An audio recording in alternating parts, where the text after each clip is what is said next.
Horizon 6 is finally here. As long as you're willing to pay $100+ price tag anyway, then you could play it May the 15th rather than, I think, the 19th. But that's besides the point. People who enjoy this game are obviously going to love it, just like I'm going to, but I understand people not wanting to enjoy this game because it is repetition, which I can fight back with that and say sport game players. So that argument is something that you could have amongst yourselves. As far as the actual game goes itself, not a whole lot has really changed. They added a lot of new things, especially like this rush mode that we'll go over a little bit later. But I wanted to talk about the new customizable garages that they have now.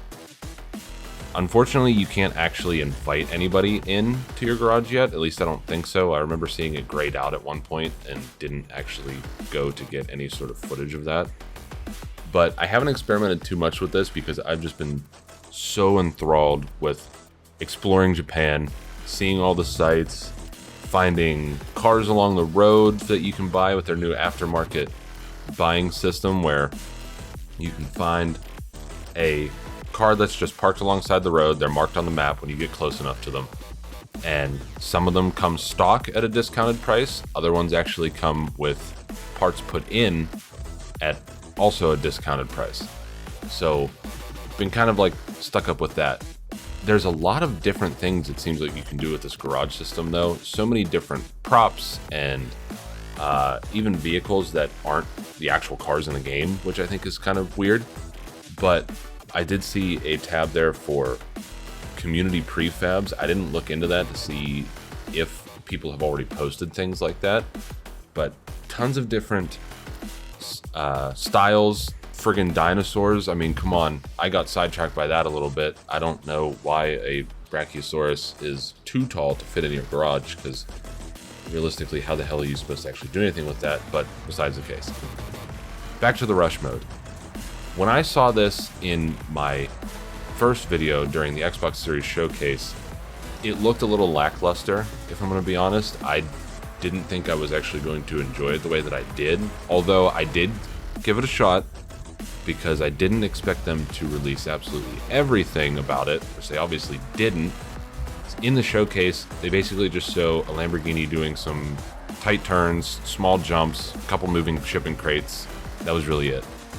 The first one of these that you get to do, which is this, where you actually get the RS200 showcase car for it, was beyond my expectations for the actual rush mode itself. I expected a somewhat lackluster, just hit the tight turns as fast as possible type thing. No, this is jumps, elevation, there's S-turns, there's a friggin' quarter pipe coming up at one point, I think.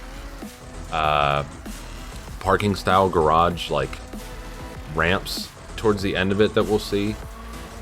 I'm excited to see what other rush showcases they're going to have, or just rush events in general, maybe being able to do it with separate cars. I didn't go back to see if they let me use a different car for it.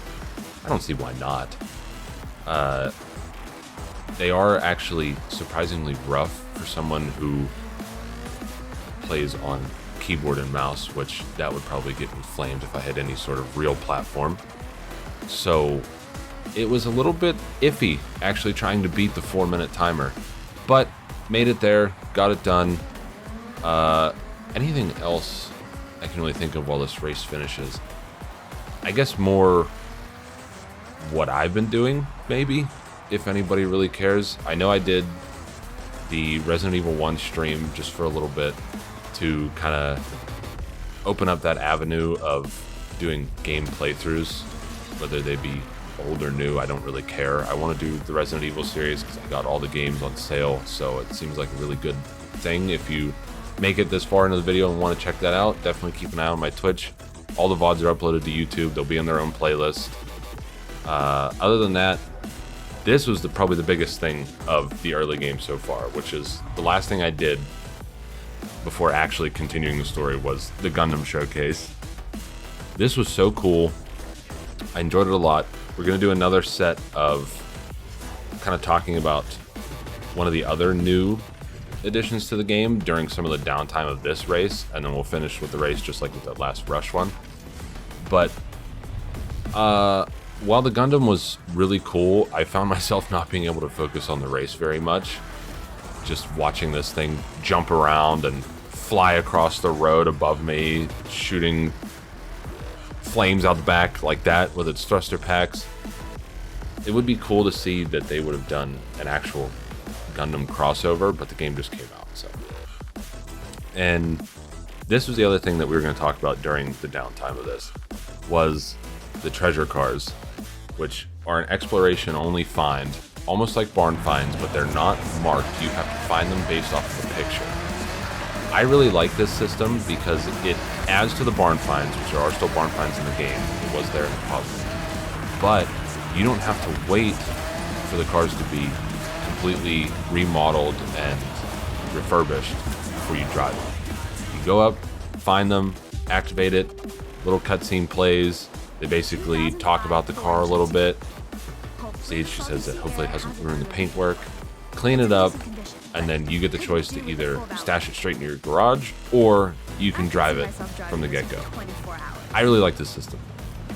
I like being able to get a new car right away, rather than actually having to wait for the barn find to be done, however long it usually takes, like an hour or so of in-game time. It feels like maybe cars are different.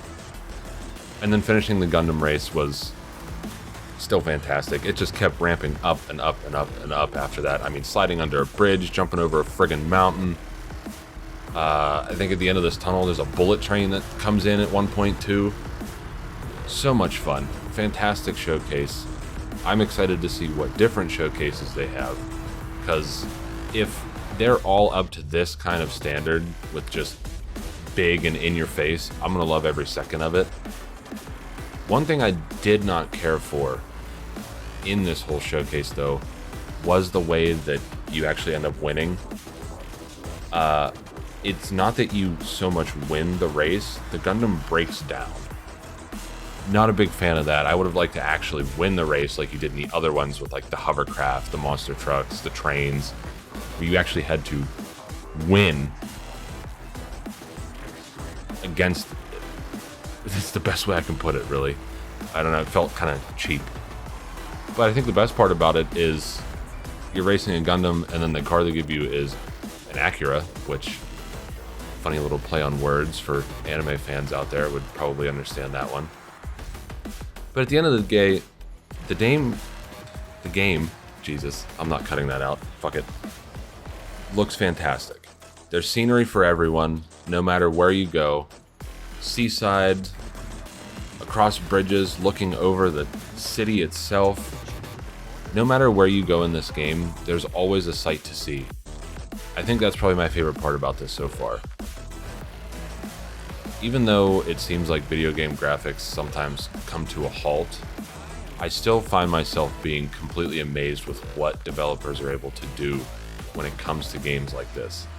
They're so simplistic in the way that you actually progress and play them, where it is essentially the same thing every 3 or 4 years, however long it really takes for Forzas to get made. I don't really pay attention, but I love it just the same every single time.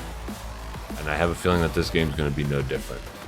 Still working through it, still waiting for some of the newer things to come out, like the Forza Estates. I don't know much about that yet, but I'm sure it'll be fantastic. And that being said, I'll catch you all in the next one. Peace.